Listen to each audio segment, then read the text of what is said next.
written to us from Patna. Now, they want to know if it is advisable to buy or begin accumulating ACC around the current levels. Their time horizon is 1 to 2 years. Good morning. So I would suggest that if you're looking at a 1 to 2 year time frame, not to buy the stock at current levels or avoid buying the stock at current levels because it's still showing signs of weakness. Now, the concern with ACC is that the stock on the short-term charts is very close towards retesting its major support point of 1800, 1850 levels.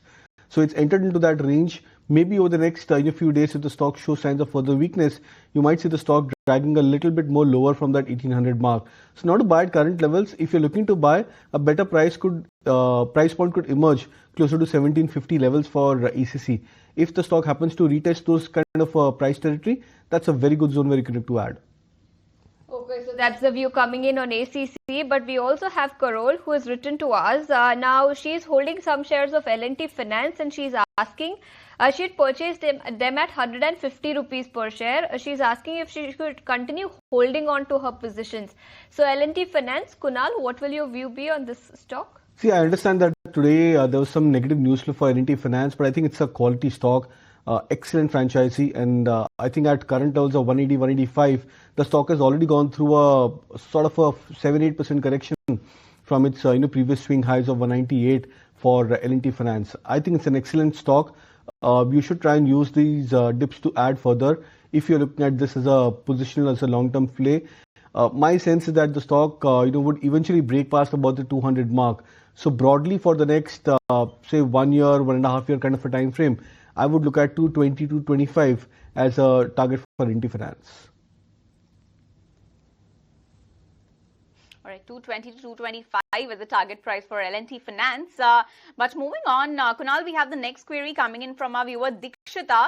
Now, she holds shares of Dabur and Aarti Industries. For Dabur, her price was 1,430, and for Aarti Industries, it's 1,205.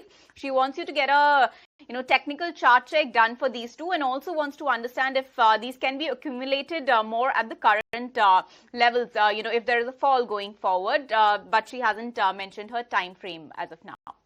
See, I think for Dabur, I would suggest not to average at current levels unless you are looking at this as a 3-year, 5-year kind of a time horizon. Only then it makes sense to add the stock at current levels, because what happens is many a times the stocks, they may look attractive when they come back into their previous support levels, but then eventually these stocks, they drag a lot. They spend a lot of time at lower price levels. So that could be a concern for a stock like Dabur. Unless you have a time frame of 3 years plus, I would suggest to just wait out for some more time.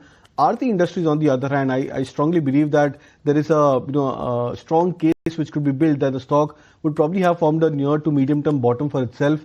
It fell sharply from that 750 mark. I'm not sure if your buy